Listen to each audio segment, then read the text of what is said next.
Water firms use up to 28% of bill payments to service debts in areas of England. We're going to read into this more from The Guardian, you guys. Let's go.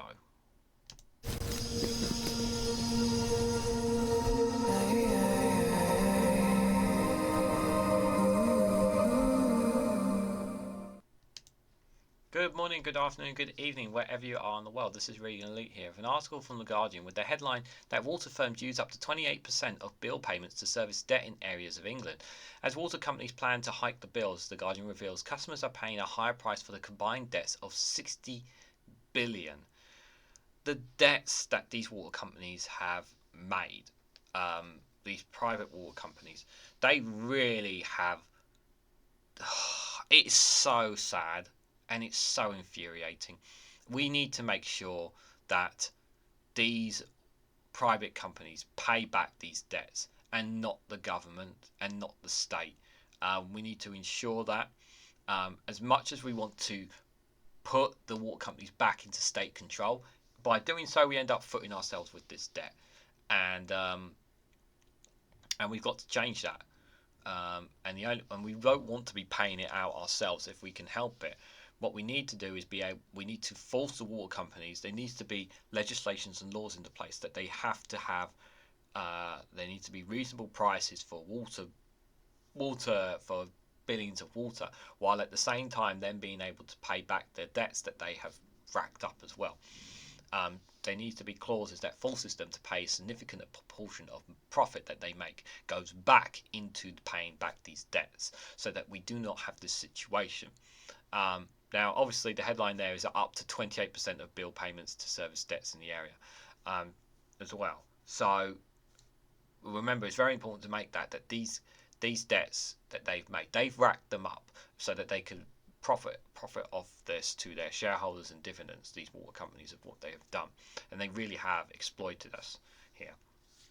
We should never have privatised water companies. The most stupidest thing, one of the most stupidest things that this country has ever done was privatise the water company.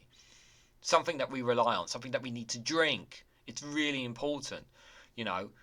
And I don't like it. It's in the hands of private companies. It should be water companies. The water in this country should be state controlled. There should be no excuse around this. I don't care what the arguments, what the benefits are.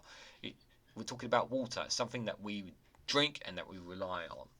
Should never have been in the hands of private companies.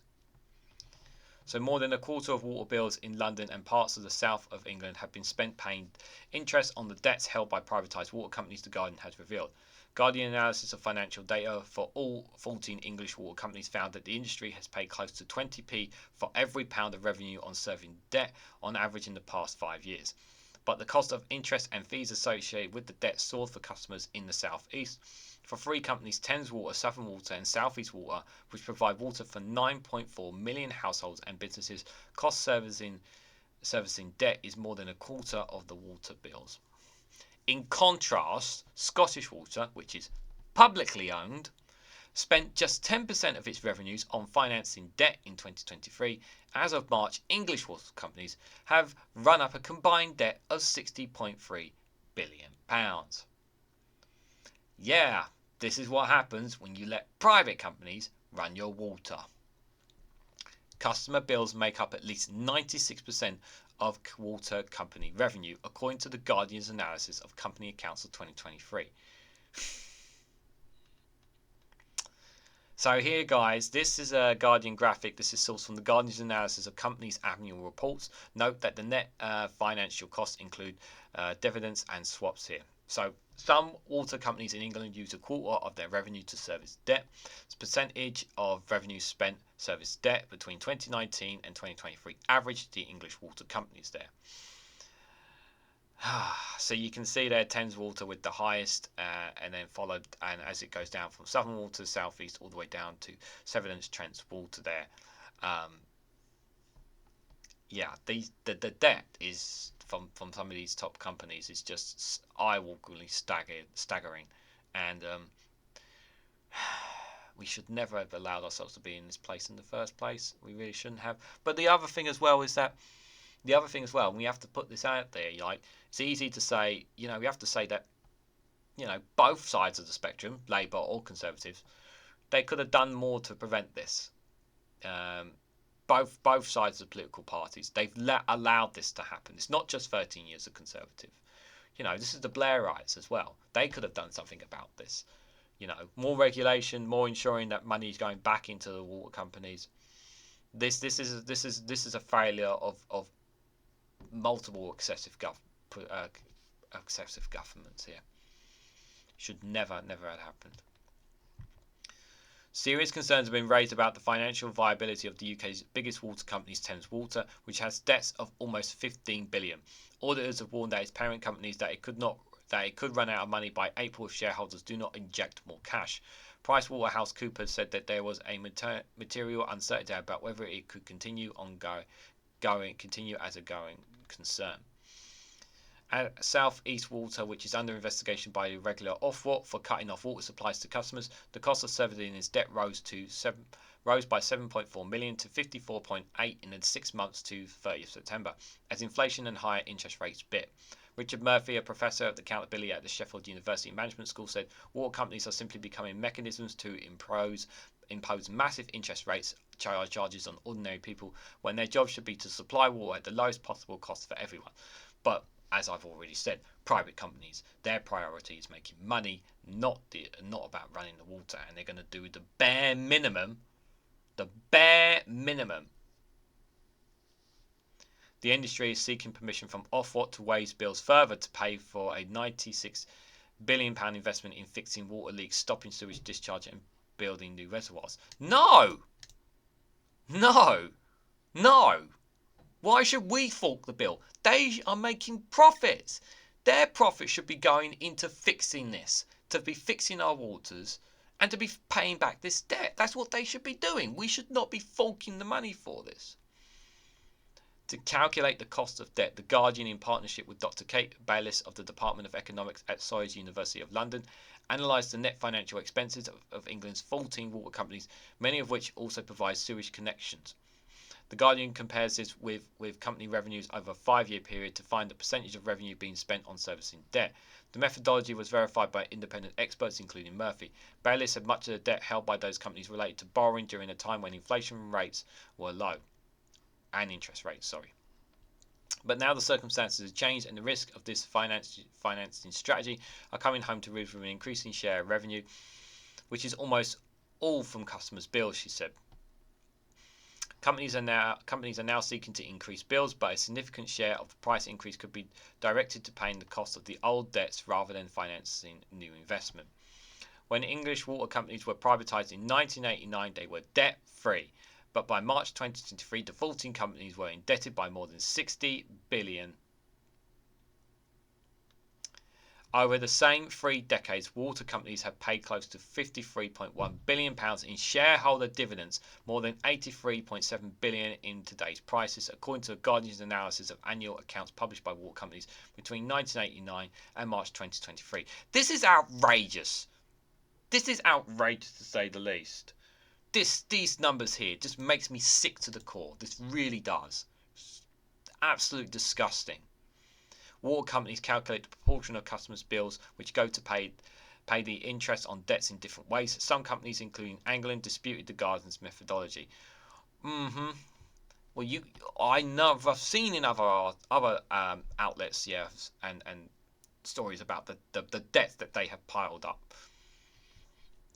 At Thames Water, the equivalent of 27.8% of revenue was spent serving its £14.7 billion debt piled on average over the last 5 years, according to the Guardian's analysis. The company presents a different figure in its 2022-2023 annual report, saying 3p for every pound from the bill goes to lenders, a figure calculated from the cash flow statement.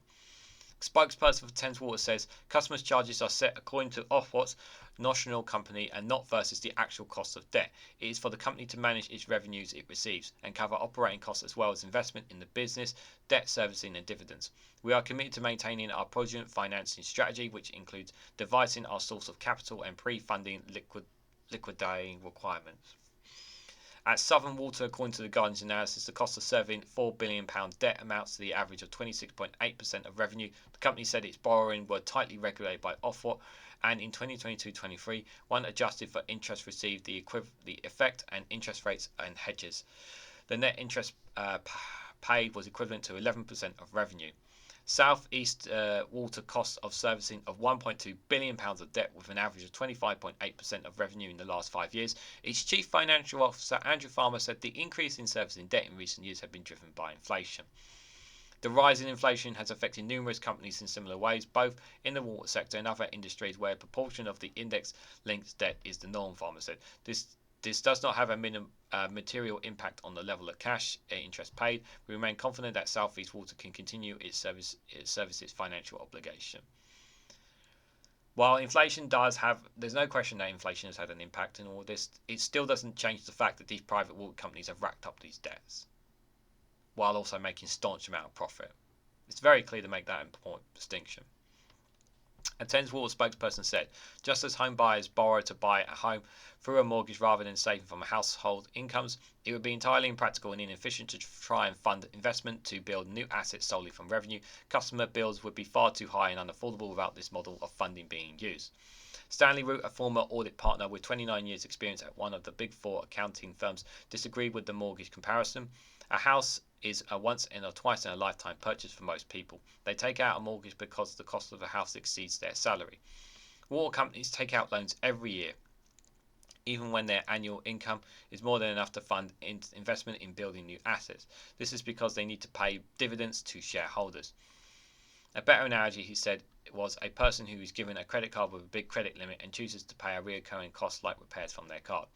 They could pay for the regular annual repairs to their house with their income, but they pay for the repairs to their house with their credit card and use the income to pay for luxury holiday in the Caribbean. They are scamming us. They are scamming us, guys. Come on, this is stupid. We know that they're like. I'm sorry. I don't give a damn about their shareholders and dividends. You know, people are being neglected here. We are being neglected here by these water companies. We really are. And like it said, this is what's also tying into the sewage companies as well, because they're obviously linked to them, because that's how they provide the clean water and all that kind of stuff. They don't care.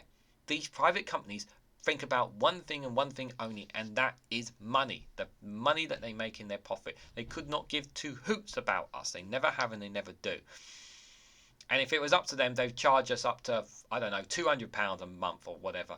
You know, extortionate amount, yeah, they could, just to make record profits. And they say that some of this money is going back into investment. In my honest, yeah, if I'm absolute goddamn honest with you, I have not seen that amount of investment in water companies. I haven't seen much of a change.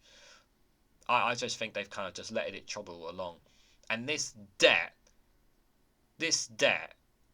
is caused by these private water companies. You don't have this in Scotland because it was always been state controlled. This is the difference between state and private. The biggest difference for me. Yeah, water companies should never have been privatised.